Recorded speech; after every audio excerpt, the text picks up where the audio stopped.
Good morning students, Vidya Bharati YouTube channel पर आपका स्वागत है। और बच्चों, आज अपन पढ़ेंगे चुंबकीय क्षेत्र में आवेशित कण की गति। यानी कि चुंबकीय क्षेत्र में कोई कण अगर गति करता है तो उसकी गति किस प्रकार की होती है।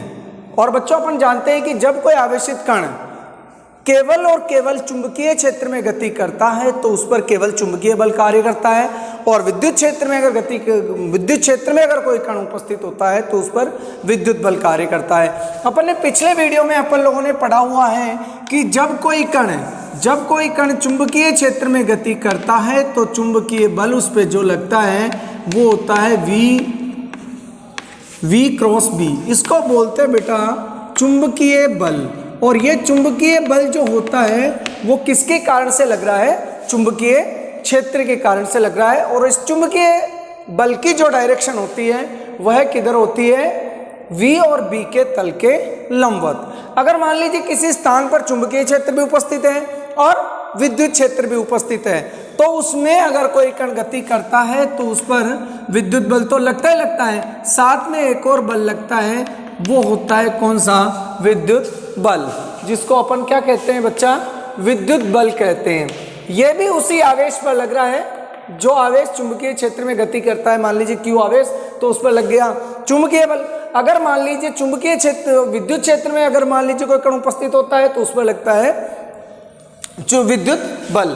तो ऐसे ही क्या होता है बच्चों, किसी स्थान पर मान लीजिए विद्युत क्षेत्र भी उपस्थित है और चुंबकीय क्षेत्र भी उपस्थित है, और उस आवेश यानी कि उस स्थान पर, ऐसे स्थान पर जहां पर विद्युत क्षेत्र और चुंबकीय क्षेत्र दोनों उपस्थित होते हैं, अगर कोई कण ऐसे स्थान से क्या कर रहा है? गति कर रहा है, तो उस पर चुंबकीय बल भी लगेगा और विद्युत बल भी लगेगा, जिसे अपन कहते हैं लोरेंज बल।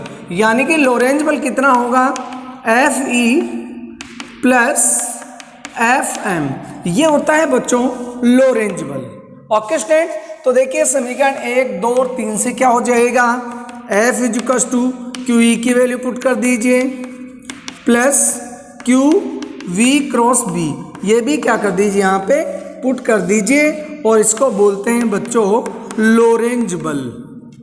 लोरेंज फोर्स कहते हैं इसको। यानी कि जो आवेश है वो कौन से ऐसे स्थान पर गति कर रहा है जहां पर विद्युत क्षेत्र और चुंबकीय क्षेत्र दोनों क्या है? उपस्थित है। अगर फॉर एग्जांपल मान लीजिए अगर किसी स्थान पर क्या हो? विद्युत क्षेत्र अनुपस्थित हो, यानी कि विद्युत क्षेत्र क्या हो जाए? शून्य हो जाए, तो ऐसे स्थान पर लोरेंज बल क्या होता है? F equals to QV cross B। अगर केवल क्या है? केवल और केवल चुंबकीय क्षेत्र उपस्थित है और वहां पर क्या नहीं लग रहा है?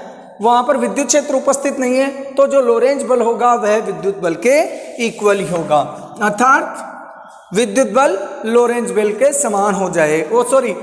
जो चुंबकीय बल जो होगा वही लोरेंज बल में काउंट हो जाएगा। तो इस बल की भी अपन, जैसे ये अपने जो ऊपर लिखा हुआ है जैसे विद्युत चुंबकीय बल, वो का वही क्या हो जाएगा? लोरेंज बल हो जाएगा। और इस बल की जो डायरेक्शन होगी वह V और B के तल के लंबवत होगी।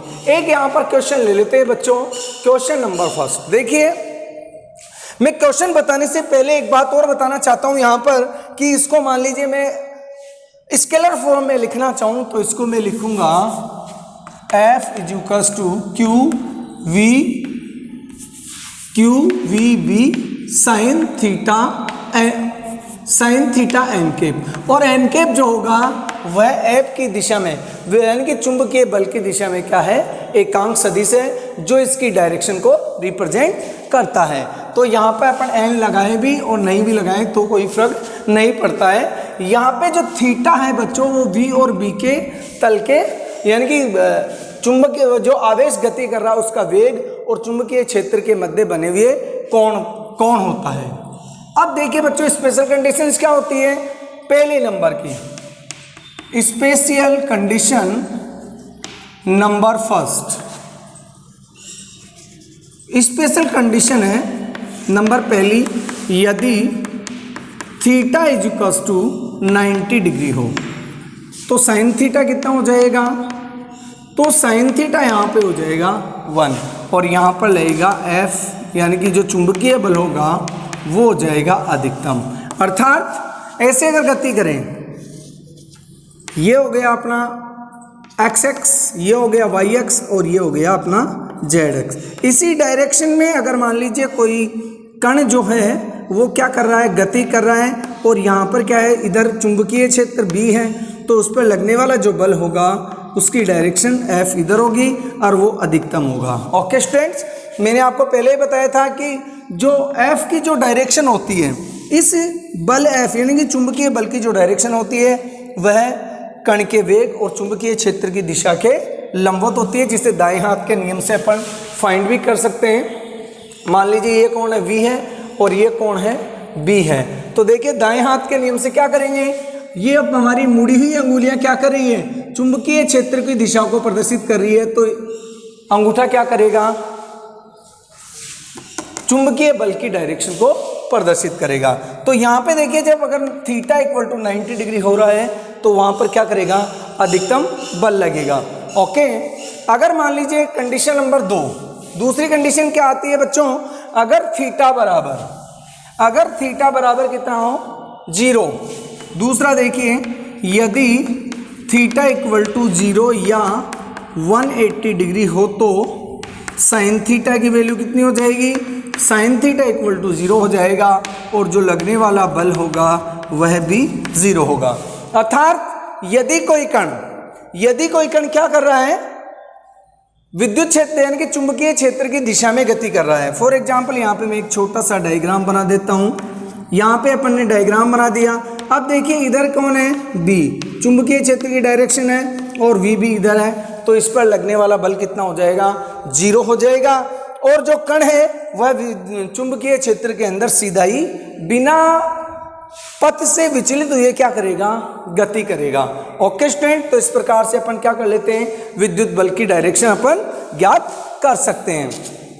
अब देखिए बच्चों, अगर मान लीजिए कोई कण जो है वो क्या कर रहा है, गति कर रहा है चुंबकीय क्षेत्र में, तो उसका अपन क्या ले लेते हैं, यहाँ पे एक न्यूमेरिकल ले लेते हैं, क्योंकि न्यूमेरिकल बहुत ही इंपॉर्टेंट होता है। तो देखिए यहाँ पे न्यूमेरिकल अपना आता है, पहला न्यूमेरिकल है, मान लीजिए कोई अल्फा कण है, मान लीजिए क्वेश्चन है यहाँ पे, क्वेश्चन नंबर 1, माना कोई इलेक्ट्रॉन भी ले सकते हैं, अल्फा कण भी ले सकते हैं, कोई इलेक्ट्रॉन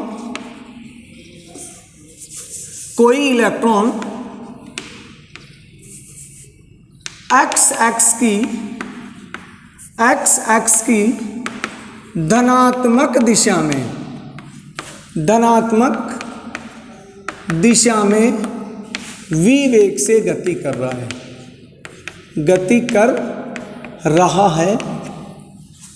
यदि उस स्थान पर चुंबकीय क्षेत्र y एक्स की धनात्मक दिशा में है तो इलेक्ट्रॉन पर लगने वाले बल की गणना कीजिए, बल की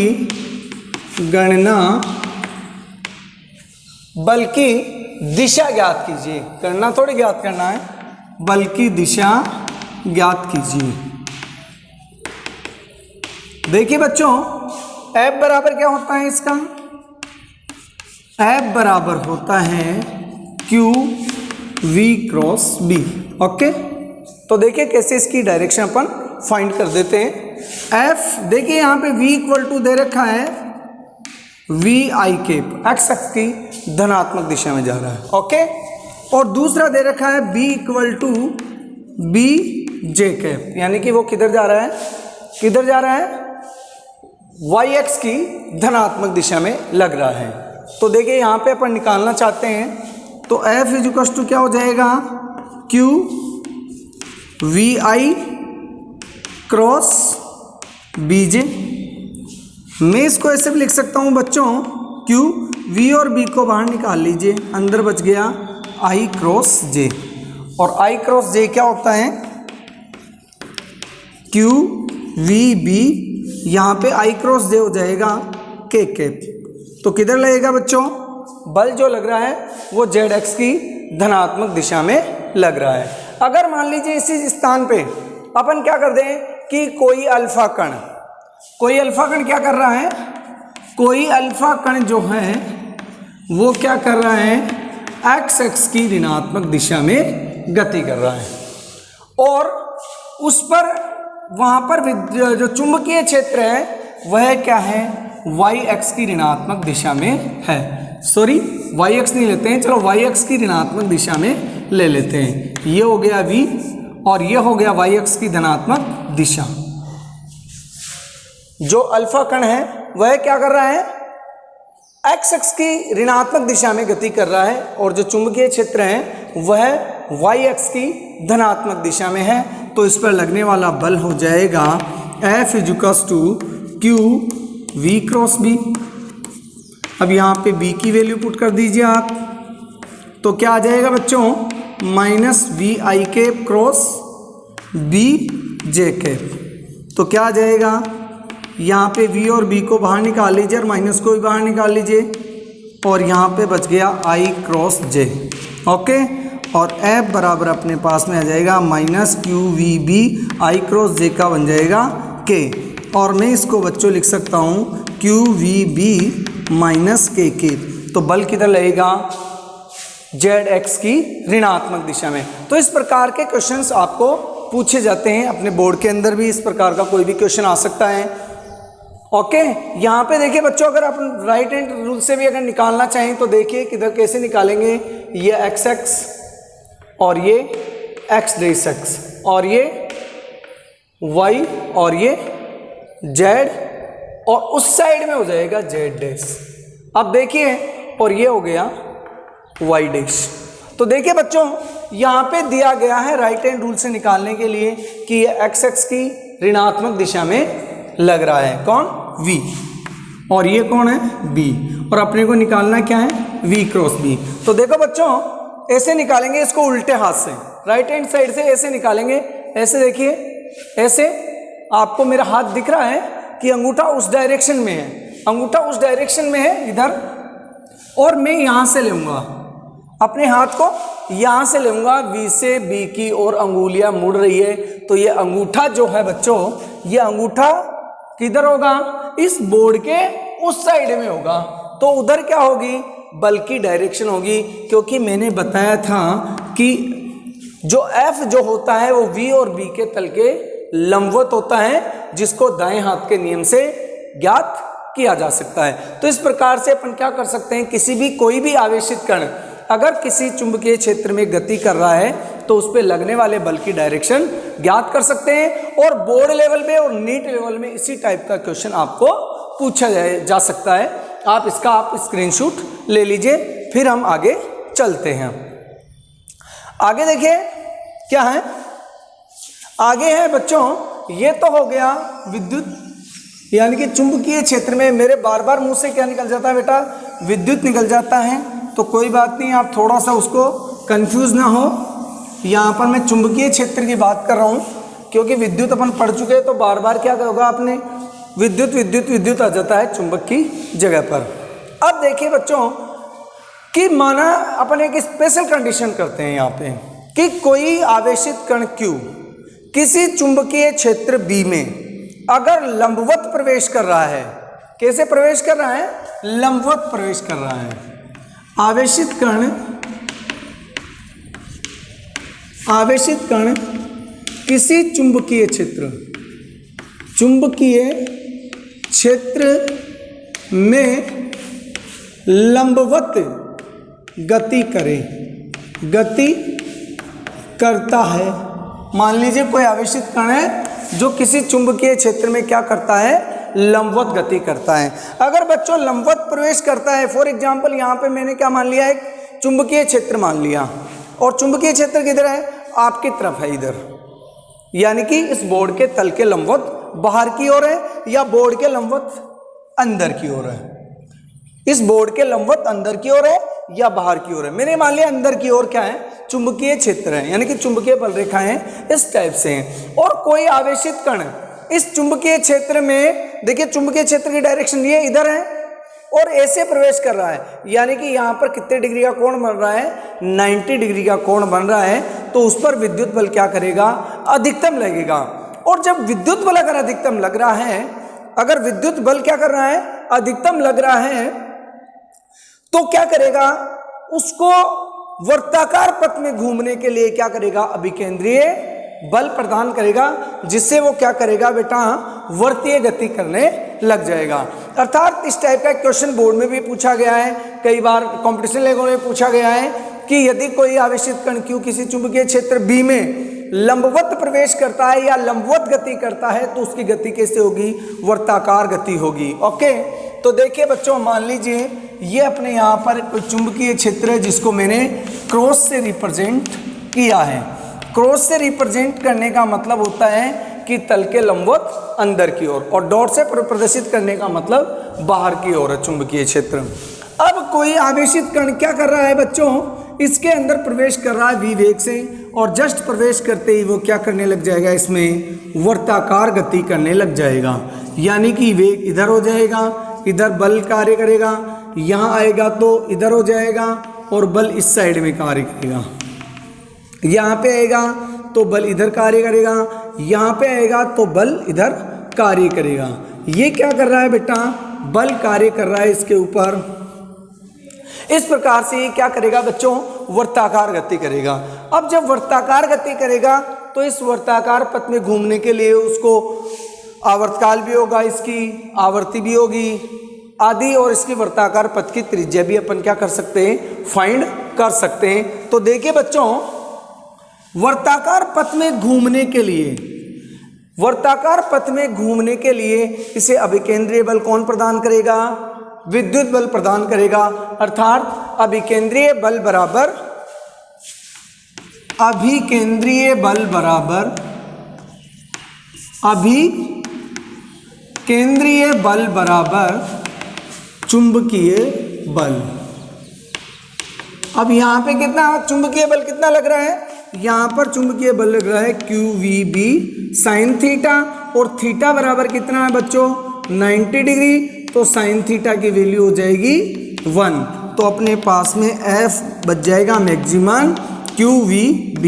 अपने पास में बल कितना बचा, अब विकेंद्रीय बल होता है, मान लीजिए जो इलेक्ट्रॉन, जो आवेशित कण इस चुंबकीय क्षेत्र में गति कर रहा है, उसका द्रव्यमान m है, उसका वेग है v, तो और वर्ताकार पथ की त्रिज्या है r, तो विकेंद्रीय बल हो गया mv²/r, और यहाँ पर हो जाएगा चुंबकीय बल Fm, और Fm की वैल्यू अपने को दे रखी है QVB। ओके, QVB दे रखा है, अपन यहाँ से इस v को काट देते हैं, तो अपने पास में बच जाएगा mvr/qb। अगर वेग निकालना चाहते हैं तो वर्ताकार पथ की त्रिज्या निकालना चाहते हैं तो हो जाएगा mv/qb। यह आ गई वर्ताकार पथ की त्रिज्या। इस प्रकार से अपन ने वर्ताकार पथ की त्रिज्या ज्ञात कर ली। अब अगर मान लीजिए अपन ज्ञात करना चाहते हैं कि इसका आवर्तकाल कितना होगा, तो देखिए बच्चों, आवर्तकाल कैसे ज्ञात करेंगे अपन। आवर्तकाल ज्ञात करने के लिए अपने पास में क्या होना चाहिए, देखिए आवर्तकाल का मतलब होता है बच्चों समय। आवर्तकाल बराबर हो जाएगा 2πr/v, यानी कि यहाँ से स्टार्ट हुआ मान लीजिए और घूमता हुआ यहाँ पे आ गया, तो इसने कितनी दूरी तय की, उसने दूरी तय की। अगर मैं इसको काट को इसको सीधा कर दूं, इस प्रकार से सीधा कर दें, तो ये दूरी हो गई L, और ये L जो दूरी होती है वो इसकी परिधि के बराबर होती है, तो दूरी बटा समय। तो आवर्तकाल T बराबर कितना हो गया, यहाँ पे T = हो गया 2πr/v। इसको दे दीजिए समीकरण नंबर 2 और इसको दे दीजिए समीकरण नंबर 1। समीकरण 1 को क्या करेंगे, 2 में पुट कर देंगे, तो आवर्तकाल आ जाएगा कितना, 2π/v इंटू r की वैल्यू कितनी है, mv/qb। ओके, v से v कैंसिल हो जाएगा और t बराबर बच जाएगा 2 पाई m अपॉन क्यू बी। ये आ गया बच्चों इसका आवर्तकाल आ गया। ये तो देखिए बच्चों क्या आ गई थी उसकी त्रिज्या और ये आ गई थी उसकी आवर्तकाल आ गया। देखिए आवर्तकाल जो होता है वह उसके वेग पर निर्भर नहीं कर रहा है, वेग से वेग कट गया। यहाँ पे देखिए 2 pi upon V into R, तो आर में अपन ने लिख दिया M V upon Q B, V से वी कैंसिल हो गया, T equal to 2 pi M upon Q B. तो इस प्रकार अपन ने जाना कि जो आवर्तकाल जो होता है, यानी कि कोई अगर मान लीजिए आवेशित कण किसी चुंबकीय क्षेत्र में प्रवेश करता है, कैसे प्रवेश करता है? लंबवत प्रवेश करता है। अगर लंबवत प्रवेश कर रहा है तो उस पर बल अधिकतम लगेगा और वह कौन सी गति करने लग जाएगा? वर्ताकार गति करने लग जाएगी, जिसकी त्रिज्या r बराबर M V upon Q B होगी और उसका आवर्तकाल होगा 2 pi M upon Q B. देखिए यहां पर उसकी त्रिज्या वेग पर निर्भर करती है, वेग अधिकतम होगा त्रिज्या बढ़ेगी, वेग कम होगा त्रिज्या भी कम हो जाएगी। यहाँ पर आवर्तकाल जो होता है वो वेग पर निर्भर नहीं करता है। ओके स्टूडेंट्स, अब अपन आगे चलते हैं। आगे अपने को ज्ञात करना है यानी कि इसकी आवृत्ति, और आवृत्ति कितनी होगी? आवृत्ति बराबर होता है 1 अपॉन आवर्तकाल, 1 अपॉन आवर्तकाल, और आवृत्ति को f से डिनोटेट करते हैं 1 अपॉन टी, और t की वैल्यू यहाँ से यहाँ पुट करता हूँ तो f बराबर आ जाएगा क्यू बी, सॉरी पहले 1 upon 2 pi M upon Q B, ये मेन लाइन है, और अपने पास में आ जाएगा f equals to Q B ऊपर चला जाएगा और 2 पाई m क्या रह जाएगा? नीचे रह जाएगा। इस प्रकार से ये अपन ने आवर्ती फाइंड कर सकते हैं। आवर्ती ज्ञात कर ली। अगर कोणीय आवर्ती फाइंड करना है ओमेगा, तो ओमेगा बराबर होता है 2 पाई f। ओके, तो ओमेगा की वैल्यू कितनी आ जाएगी? f की वैल्यू यहाँ पे पुट कर दीजिए क्यू बी अपॉन 2 पाई m, 2 पाई से 2 पाई कैंसिल हो गया और ये हो गया क्यू बी अपॉन m। इस प्रकार से अपन क्या ज्ञात कर सकते हैं? कोणीय आवर्ती ज्ञात कर सकते हैं, त्रिज्या ज्ञात कर सकते हैं, आवर्तकाल ज्ञात कर सकते हैं। अब इससे रिलेटेड एक क्वेश्चन अपन यहाँ पर करेंगे, आप जल्दी इसका स्क्रीनशॉट ले लीजिए, फिर नेक्स्ट अपन टॉपिक पे चलते हैं।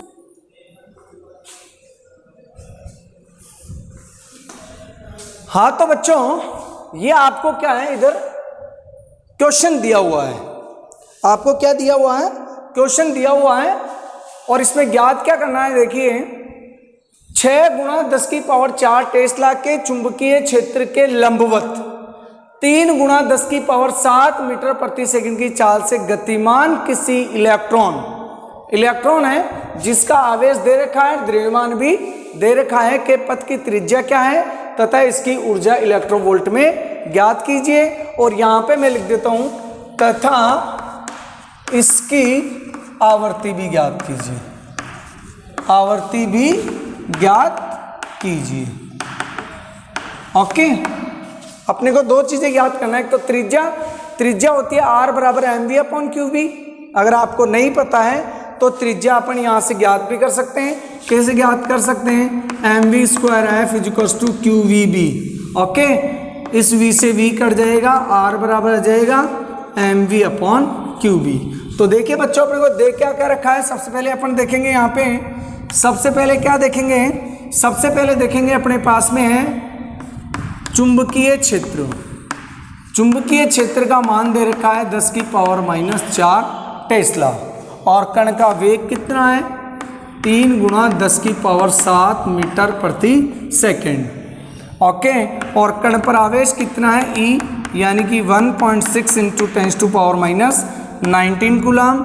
और दूसरी बात, इसका द्रव्यमान कितना है? m इजुकस टू हो गया 9 इंटू 10⁻31 kg। वैसे इलेक्ट्रॉन का द्रव्यमान होता है बच्चों 9.1 इंटू 10⁻31 kg होता है, लेकिन आपकी बुक में यहाँ पे जो क्वेश्चन है एग्जाम्पल नंबर 7.10 उसमें दिया हुआ है इतना kg के तो इसके पथ की त्रिज्या ज्ञात करेंगे। तो पहले मैंने यहाँ पे देखिए एक सॉल्यूशन कर रखा है, अगर त्रिज्या ज्ञात याद नहीं है आपको फॉर्मूला तो यहाँ से आप निकाल भी सकते हैं। कि अभिकेंद्रीय बल किसके बराबर होता है, चुंबकीय बल के बराबर होता है, क्योंकि जब लंबवत गति करता है तो वर्ताकार गति करता है, और वर्ताकार पथ में गति करने के लिए ये जो विद्युत बल, जो चुंबकीय बल जो होता है वो क्या करता है, विकेंद्रीय बल प्रदान करता है। तो यहाँ पे देखिए बच्चों, अपन निकालना चाहते हैं इसका त्रिज्या। सबसे पहले निकाल रहे हैं इसकी त्रिज्या, और त्रिज्या r बराबर हो जाएगा कितना, mv/qb। अब देखिए m की वैल्यू अपन क्या कर देते हैं बच्चों, यहाँ पे रख देते हैं m की वैल्यू 9 × 10⁻31, और v कितना है बच्चों 3 × 10⁻+7, ये तो हो गया mv। अब q का मान है 1.6 × 10⁻19, और b का मान है 6 × 10⁻4 टेस्ला। और जब बच्चों इसको सोल्व करेंगे तो r बराबर आ जाएगा अपने पास में 28 × 10⁻2 मीटर, 28 × 10⁻2 मीटर आ जाएगा, और इसका मतलब हो जाएगा 28 सेंटीमीटर। ये आप कैलकुलेशन यहाँ पर कर सकते हैं खुद भी, कितना आता है। मैंने तो इसको अप्रॉक्सीमेटली सॉल्व करके बता दिया है कि इतने के समथिंग आएगा। देखिए बच्चों, यहाँ पे 31 है, यहाँ 91 है, इसको सोल्व करेंगे, और यहाँ पे हो गया 6, तो 3 × 6, ऊपर बच गया 16, तो इसको अपन सोल्व करेंगे तो 28 सेंटीमीटर के आसपास इसकी आ जाएगी। अब ज्ञात करना है बच्चों इसकी ऊर्जा किलो इलेक्ट्रो वोल्ट में ज्ञात करनी है। तो ऊर्जा कैसे ज्ञात करेंगे, ऊर्जा ज्ञात करने के लिए अपने पास में क्या होना चाहिए, वेग होना चाहिए, क्योंकि ऊर्जा E = कितना होता है, ऊर्जा अगर अपन को ज्ञात करना है, कौन सी ऊर्जा, गतिज ऊर्जा ज्ञात करेंगे, क्योंकि इलेक्ट्रॉन क्या कर रहा है, गति कर रहा है। तो देखिए गतिज ऊर्जा E के बराबर, E के इक्वल टू होता है 1/2 mv²। तो अपन डायरेक्ट यहाँ से इसका वेग दे रखा अपने को, कितनी चाल से चल रहा है, तो यहाँ से अपन इसकी वेग की वैल्यू पुट करके निकाल सकते हैं कितनी इसकी ऊर्जा होती है। तो देखिए ऊर्जा ज्ञात करने के लिए अपने पास में कितना होना चाहिए, ऊर्जा ज्ञात करते हैं तो E के बराबर आ जाएगा 1/2, m की वैल्यू कितनी है, m की वैल्यू है 9 × 10⁻31, और v² कितना है बच्चों 3, तो ये आ गया 3 × 10⁻7, और इसका कर देंगे स्क्वायर। तो E के इक्वल टू आ जाएगा 1/2 × 9 ×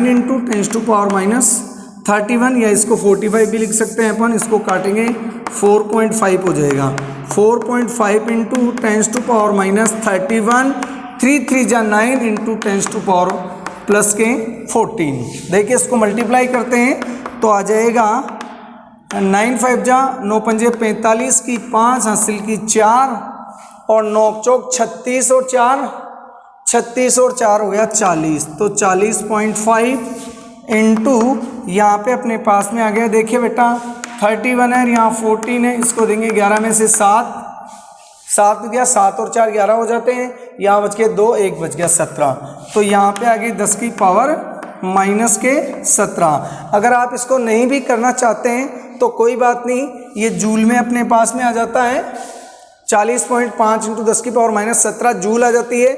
अब देखिए ये बोल रहा है किलो इलेक्ट्रोवोल्ट में ज्ञात कीजिए, तो किलो इलेक्ट्रोवोल्ट में कैसे ज्ञात करेंगे, क्योंकि 1 जूल 1 इलेक्ट्रोवोल्ट बराबर होता है 1.6 × 10⁻19 जूल, तो 1 जूल = बच जाएगा 1/1.6 × 10⁻19 इलेक्ट्रोवोल्ट। यानी कि इसके अंदर किसका डिवाइड कर दें अपन, इसके अंदर डिवाइड कर देंगे 10⁻16, यानी कि इसके अंदर 1.6 × 10⁻19 का अगर अपन इसके अंदर डिवाइड कर देंगे तो अपने पास में आ जाएगा, इसको सोल्व करने पर 25.3 E के = आ जाएगा 25.3 × 10⁻³ इलेक्ट्रोवोल्ट, और 10⁻³ का मतलब हो जाएगा बच्चों E के = 25.3 यानी कि इसको मैं लिख सकता हूँ किलो इलेक्ट्रोवोल्ट। ये हो गई इसकी ऊर्जा। इस प्रकार से अपन क्या कर सकते हैं, ऊर्जा ज्ञात कर सकते हैं। देखिए पथ की त्रिज्या ज्ञात कर ली, ऊर्जा ज्ञात कर ली, अब अपने को ज्ञात करना है इसकी आवर्ती।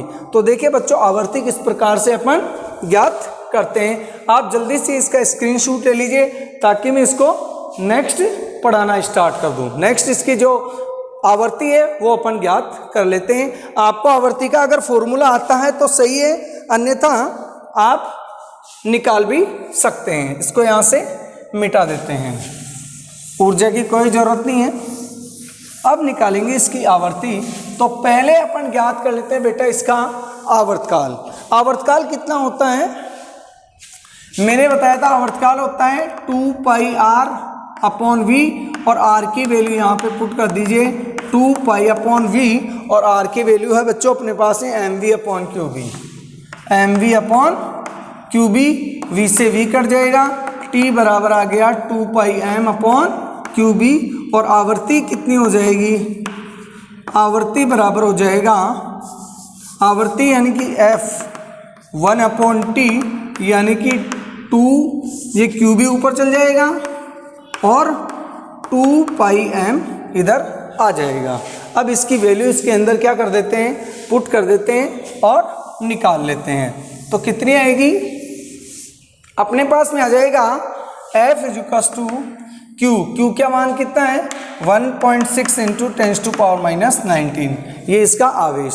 B कितना है चुंबकीय क्षेत्र, और चुंबकीय क्षेत्र कितना है 6 × 10⁻19 4 और 2 × 3.14 इंटू m कितना है 9 × 10⁻31 और जब इसको सोल्व करेंगे तो अपने पास में आ जाएगा 17 × 10⁻7 हर्ट्ज 6 हर्ट्ज और F = लिख देंगे अपन 7 मेगा हर्ट्ज। तो इस प्रकार से अपन क्या कर सकते हैं, आवर्ती ज्ञात कर सकते हैं। ओके स्टूडेंट्स, अब अपन चलेंगे बच्चों नेक्स्ट टॉपिक पर। इसका जल्दी से स्क्रीनशॉट ले लीजिए फिर, ताकि हम आपको इसका नेक्स्ट टॉपिक हम बता दें।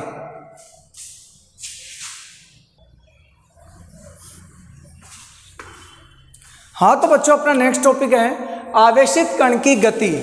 आवेशित कण की गति जब थीटा बराबर 0, थीटा यानी कि 0 से क्या हो छोटा हो और 90 से क्या हो 0 से बड़ा हो और 90 से छोटा हो। अपने अभी भी पहले वाला जो वीडियो पढ़ा था उसमें बताया था कि बेटा जब 90 डिग्री पे कोण पे कोई गति करेगा तो क्या होगा, वह किस प्रकार की गति करेगा, वह करेगा वृत्ताकार गति। जब 90 डिग्री पे गति मतलब किसी चुंबकीय क्षेत्र में लंबवत प्रवेश करता है। तो अब मान लीजिए वो लंबवत प्रवेश नहीं कर रहा है, वो क्या कर रहा है न्यून कोण पे प्रवेश कर रहा है 30 डिग्री 40 डिग्री 45 डिग्री। तो उसकी गति किस प्रकार से होगी, तो देखिए बच्चों इसकी गति अपन कैसे फाइंड करेंगे। ये मान लीजिए कोई चुंबकीय क्षेत्र है, ये क्या है कोई चुंबकीय क्षेत्र है जिसमें कोई आवेशित कण कैसे गति करेगा, न्यून कोण पर गति करेगा। कौन से कोण पे गति करेगा, न्यून कोण पे गति करता है। न्यून कोण का मतलब हो गया ये इधर चुंबकीय क्षेत्र है और चुंबकीय क्षेत्र से v वेग बनाते हुए क्या करेगा, गति करेगा थीटा कोण बनाते हुए। तो देखिए क्या करेंगे बच्चा इसका अपन, अब किस प्रकार की गति करेगा। प्रॉब्लम क्रिएट हो जाती है कि अगर मान लीजिए मैं यहाँ पे बोलता कि वो क्या कर रहा है 0 डिग्री के कोण पे गति कर रहा है। अगर 0 डिग्री पे कोण पे गति कर रहा है तो उसमें कोई बल कार्य नहीं करेगा, यानी कि बिना विक्षेप हुए सीधे के सीधे क्या करेगा, गति कर जाएगा। और जब 90 डिग्री के गति कर रहा है तो क्या करेगा, वृत्तीय गति करेगा। यानी इसको इजी वे में कैसे याद कर सकते हैं कि कोई भी आवेशित कण, यहाँ पर कोई आवेशित कण है Q कोई यहाँ पर कौन है आवेशित कण है जो क्या कर रहा है चुंबकीय क्षेत्र B में गति कर रहा है। अगर मान लीजिए चुंबकीय क्षेत्र की दिशा में अगर गति कर रहा है तो गति कैसे होगी, रेखीय गति होगी। और चुंबकीय क्षेत्र में लंबवत अगर प्रवेश कर रहा है तो वर्तीय गति होगी। लेकिन यहाँ पर तो प्रॉब्लम क्रिएट हो गई, ना तो चुंबकीय क्षेत्र की दिशा में गति कर रहा है और ना ही लंबवत प्रवेश कर रहा है। तो क्या होगा, इसके वेग को अपन क्या करते हैं घटकों में विभाजित कर लेते हैं। ये कोई आवेशित कण है तो देखिए बेटा ये तो क्या हो गया इसका, ये तो हो गया क्षैतिज घटक, इसको लिखेंगे v cos थीटा। और ये हो गया बच्चों इसका कैसा v sin थीटा। दो घटक हो गए, वेग के दो घटक हो गए, एक क्षैतिज घटक जो चुंबकीय क्षेत्र की दिशा में है और एक होता है लंबवत घटक जो चुंबकीय क्षेत्र के लंबवत है। तो देखिए बच्चों क्या करेगा, इस क्षैतिज घटक के कारण वेग के क्षैतिज घटक के कारण क्या करेगा, ये क्षैतिज गति करेगा, और वेग के ऊर्ध्वाधर घटक के कारण ये क्या करेगा, वृत्तीय गति करेगा। तो जो इसकी परिणामी गति होगी, जो इसकी परिणामी गति होगी वह किस प्रकार से होगी, कुंडली नुमा गति होगी, यानी कि वृत्तीय गति और रेखीय गति का मिश्रित गति होगी। अब देखिए बच्चों, इस कुंडली नुमा जो गति कर रहा है इसकी त्रिज्या ज्ञात करना है, वो आप स्वयं करेंगे इसकी त्रिज्या ज्ञात, क्योंकि वहाँ पे अपन ने त्रिज्या अपन ने निकाली थी कितना, mv/qb। तो यहाँ v की जगह अपन कौन सा लेंगे, लंबवत घटक, तो r बराबर हो जाएगा mv sin θ/qb। ओके बच्चों, अब मैंने आवर्तकाल अगर यहाँ पे ज्ञात करेंगे तो आवर्तकाल आया था अपना 2πm/qb। देखिए आवर्तकाल तो वेग पर निर्भर करता ही नहीं है, तो इसका आवर्तकाल उतने का उतना ही रहेगा। इसकी जो त्रिज्या होगी वृत्ताकार पथ की त्रिज्या, वो ये तो अपने पास में कौन सा था, वो पहले वाला सूत्र है, लेकिन यहाँ पर वेग क्या है अपने पास में, v sin θ के कारण क्या कर रहा है, वृत्ताकार गति कर रहा है, तो वेग की जगह अपन क्या लिख देंगे, v sin θ। ओके, अब देखिए बच्चों, यहाँ से लेकर यहाँ तक की दूरी ज्ञात करना है, तो कैसे ज्ञात करेंगे अपन, दूरी बराबर क्या होता है, दूरी बराबर होता है चाल इंटू समय। तो चाल कितना होगा, x दूरी मान लेते हैं, चाल कितना है, v cos θ। ओके, और समय कितना है, t। तो मैं इसको ऐसे लिख सकता हूँ t v cos θ। अब v की वैल्यू अपन क्या कर सकते हैं बच्चा, यहाँ से भी ज्ञात कर सकते हैं v की वैल्यू। देखिए कितना है, qbr/m बराबर v। तो v की वैल्यू ये भी यहाँ पे भी रख सकते हैं कि v नहीं दिया हुआ है तो। ओके स्टूडेंट्स, तो ये वाले इसका जो अगला न्यूमेरिकल है वो आप लोगों को करके लाना है 7.9, 7.8, यानी कि 7.8, 9, 10 और 11, ये तीनों एग्जाम्पल्स आपको शाम को करना है। आज के लिए इतना ही काफ़ी है। Thank you, have a nice day.